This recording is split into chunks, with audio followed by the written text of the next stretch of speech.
आज का दिन जबलपुर के इतिहास में कुछ अलग हटके है और वो अलग हटके इस नाते से भी है कि हमारे यशस्वी प्रधानमंत्री नरेंद्र मोदी जी के लिए जोरदार तालियां बजा करके हम उनका अभिनंदन करें, वंदन करें। सटीक खबरों का सीधा असर आप देख रहे हैं एनसीआर समाचार के अपने नाम लेने मात्र से पूरे शरीर में रोमांच आ जाता है। हमारे को लगता कि हाँ, कोई दुनिया में ऐसा नेता है जिसने भारत को कितनी ऊंचाई तक पहुंचाया। जोरदार तालियां माननीय नरेंद्र मोदी जी के लिए भी। अद्भुत कल्पनाशील, अद्भुत व्यक्तित्व के धनी, और जब जिधर निकल जाए जनता के लिए, वो तो मैं कहते उनके शब्दों में प्रथम सेवक हूं मैं, लेकिन हमारे नेता है जिनने प्रधानमंत्री पद को इतना गौरवान्वित किया कि दुनिया के 200 से ज्यादा देश अगर किसी को सबसे ज्यादा सम्मान देते हैं, उनका नाम नरेंद्र मोदी है। ये हम सबके लिए सौभाग्य और गौरव की बात है। राजस्व ग्राम में नहीं होने के कारण से आ रही परेशानियों के लिए भी हमने ये बड़ा कदम उठाया है कि वन ग्राम के अंदर भी जो कष्ट है, उस कष्टों को मिटाना हमारी सरकार की जवाबदारी है। आपको मालूम है, यहाँ इसी जबलपुर की धरती में 63 एकड़ भूमि पर आईटी पार्क का निर्माण हुआ है। माननीय अजय जी बता रहे थे थोड़ी छोटी मोटी जरूरतें हैं, लेकिन फिर भी 400 करोड़ का काम है। जोरदार तालियां बजाओ। हम बहुत जल्दी आईटी पार्क में भी आगे बढ़ेंगे, उस काम को भी पूरा करेंगे। लगभग 65 करोड़ की लागत से गारमेंट एवं फैशन डिजाइन क्लस्टर का काम भी यहाँ पूर्व में चालू करने का निर्णय हुआ है।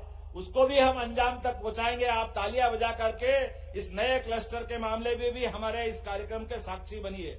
800 करोड़ की लागत से, वाकई राकेश जी के लिए जोरदार तालियां बजाओ। 800 करोड़ की लागत से प्रदेश के सबसे बड़े लंबे एलिवेटेड कॉरिडोर का निर्माण भी यहां होने वाला है। 1100 करोड़, जोरदार तालियां बजाओ। और 300 करोड़ बच गए। जोरदार 1100 करोड़ किसको कहते हैं? नमामि नर्मदे परियोजना के अंतर्गत 17 घाटों का, और अभी आपने कहा गौरी घाट, और कौन सा बताया है? तिलवारा घाट। जो जो घाट पे आप घाट बनाने की बात करोगे, अयोध्या और हरिद्वार की तर्ज पर वो सारे घाट बनाए जाएंगे। बोलो नर्मदे महारानी की।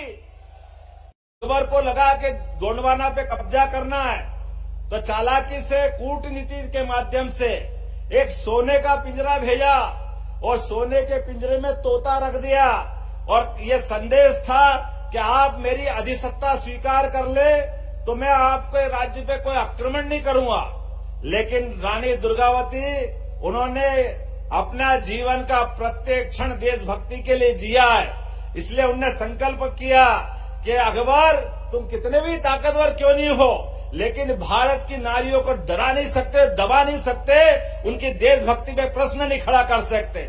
उन्होंने भी सोने का अपना थाल बनाया और सोने के थाल में एक हथियार भेजा। उन्होंने कहा ये नारियां इस हथियार की प्रतीक है, ये मर जाएगी लेकिन तेरे आगे झुकेगी नहीं। ऐसा अप्रतिम और अपना कूटनीति के माध्यम से जवाब देने का काम किसी ने किया है तो रानी दुर्गावती ने किया है। और हम सबको मालूम है उनका वो आखिरी युद्ध, जिस युद्ध में उस समय के काल के प्रवाह में पहली बार तोपों का प्रयोग किया गया।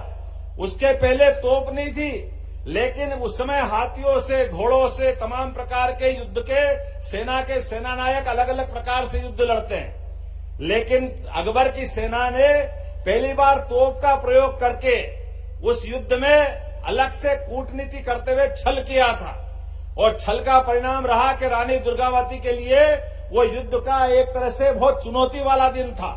लेकिन उसके बावजूद भी उस युद्ध में बड़े पराक्रम से वो लड़ी है, और लड़ने के बाद अपने साथ के अंगरक्षक से कहा था कि ध्यान रखना, मैं आजाद रही हूं, आजाद ही शरीर छोड़ना चाहूंगी, मैं सदैव विजय मार्ग पे बढ़ी हूं।